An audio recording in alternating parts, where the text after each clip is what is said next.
tell us about yourself, who you are, and what you do, basically. Who I am, Geoff Thompson, Executive Chair of the Youth Charter, a United Nations NGO that works with young people globally, developing their life potential and skills through cultural activity.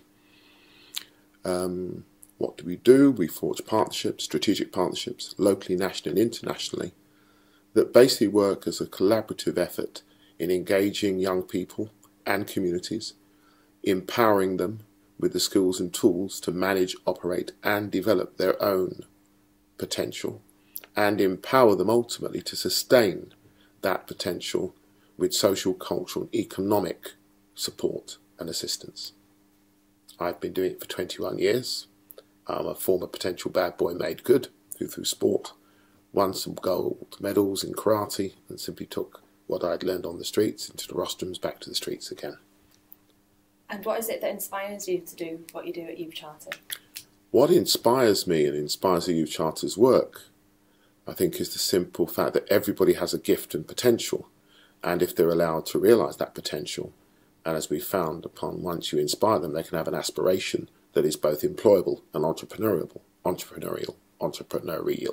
You might edit out or edit in, depending on your skill sets. But ultimately, as long as you can employ them, and as long as you can see them realise their potential in entrepreneur, innovation and potential, social, cultural and economic win-win-win for young people, the community and society as a whole has got to be the most sensible, common sense approach. And how did you come about starting or getting into the Youth Charter? The Youth Charter was born out of the tragedy and the first loss of life in the gang culture with the shooting of a 14-year-old schoolboy, Benji Stanley. Manchester were bidding for the 2000 Games in 1993, and in January the 3rd, when Benji lost his life, there was a massive public debate and outcry that resulted from the shooting. There were a number of discussions as to why that shooting should in some way impact upon the bid strategy of the time. I was an ambassador for the bid, and it was a road to Damascus moment. I went back on the streets, and as I always share with people, I was part of Live Aid with Geoff in 1985 at the peak of my sporting achievements. It had a profound impact. He did it with the arts. I chose to do it with sport. Well, just touching on Manchester, why do you think BME males in particular struggle in Manchester? I think BME males struggle in every city, as I've found in my work over the last 21 years. I think it simply starts at school. If the disaffection starts with teachers seeing their energy being threatening rather than something that they can channel, I believe that their emotional intelligence, which they are highly expressive in their wish to be part of something and belong to something, sees that energy as threatening. As I've said, if it's not channeled and disciplined and focused, it becomes disaffected, and the behaviours see exclusion onto the streets that then sees the journey from disaffection into antisocial gang-related activity and then the universities of crime. So it's a very clear path. I think what I found by way of how do you break that cycle is you do have to have, as we found, a prevention in schools, an intervention in the community, and accepting that most young black males are written off in their life potential, and that's not exclusively within young males per se, but I think within the disproportionate overrepresentation of young black males in non-attainment, in the mental health care system, in Her Majesty's criminal justice system, and then more tragically in the graveyards, is that we found we had to prevent in school and keep them in school and engage them in school. And then hopefully, I think, intervene in the community where there seemed to be a lack of a coordinated and cohesive approach and a positive message. Most of the young men I engaged with had no hope because they never had any hope to begin with, and whatever enthusiasm they had to aspire was taken away once they found they had limited life chances and opportunities. But as I've said, engage in schools, intervene in the community and rehabilitate those who do make mistakes. If they go to the University of Crime, they can be recycled and reintroduced back into the community with good social and cultural benefit. What is there already in place to help these men? A very patchwork quilt. What is in place, I think, is fragmented at best, uncoordinated at worst, and as a result, why I think Parallel Roads is so important is it does provide a positive pathway with signposting and the support and the commitment of that support for it to just be another project and a programme over the next number of weeks, but people genuinely coming together and I think making a firm challenge, because these young males of colour are pretty much disengaged and switched off. I think once we switched them on, as I found we were always able to do with cultural activity, once you gave them some skills, unless you could employ them or make them entrepreneurial, I felt it was false hope and a quite honestly false vaccine of approach. Parallel Roads offers something much more than that. It's a multi-agency stakeholder relationship of intent, purpose and outcomes. Right. So from your opinion, do you think the young people in Manchester are naturally enterprising? There are naturally very enterprising young people and young men of colour in Manchester. I've witnessed them on many occasions coming to this office with very sound ideas. And one experience comes to mind was Jason Knight, who had got a Prince's Trust grant at a time when the Prince's Trust were planning some very important interventions of meeting the short-term expectations that would respond to an idea and enhance an idea with a very sound entrepreneurial end outcome. And Jason got his mobile car valet business very successfully to the point where he was going to many of the corporate car parks and doing very well. Then he wanted to step up. He wanted to take a site on Princess Road, and I remember still there, opposite the brewery. And he developed the business plan, and we facilitated and hosted him. And it seemed as though no one was prepared to see him aspire to that next level, where he would have now employed his peers who were on the streets, who recognised there was a positive pathway. And I have to say, on the basis of him knocking on over 100 doors and becoming that disaffected, that he actually walked away from that small enterprise, convinced that no matter how well he did or how successful he was, he wouldn't get an opportunity to build on the opportunity already provided for him. And it was a very sobering lesson. And I think, again, is the reason why we need a Parallel Roads to provide a parallel of choices that give them at least a choice and a decision. And what skills in particular do these men have that they can apply to a business? The skills that most of the young men I've witnessed can apply to business comes from their ability to be street smart, street clever, street intelligent, innovative, reactive, proactive, and the ability to think and move on their feet. They live in a 24/7 world. They're not constrained by processes and applications and presentations and plans.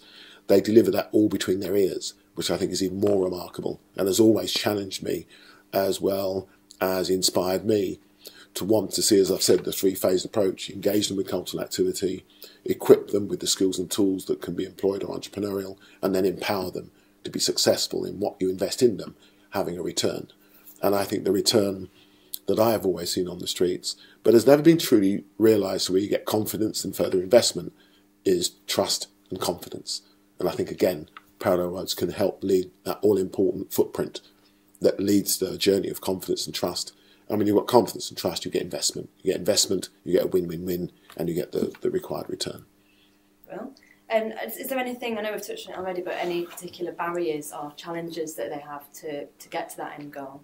There are lots of barriers, but I consider barriers to be excuses. That's why, for the many years of the violence that was witnessed in Manchester, I never ever challenged them on what they should do to earn a living until I could replace and provide an alternative path and an alternative set of options. What I could not understand was the violence, and that equally was wrapped up into and part of a culture that suggested if you had no security, confidence and trust in yourself, the city you live in, the community you're trying to survive in, you had to remove the threat in order to thrive. Now, in business terms, that's a perfectly natural occurrence. It was just being lived out in a rather more extreme light. But I think the lessons learned of late, and have certainly been reflected in how young men of colour are beginning to see themselves, is that they have to now start looking at themselves as an endangered species. I've always said this, people ask why.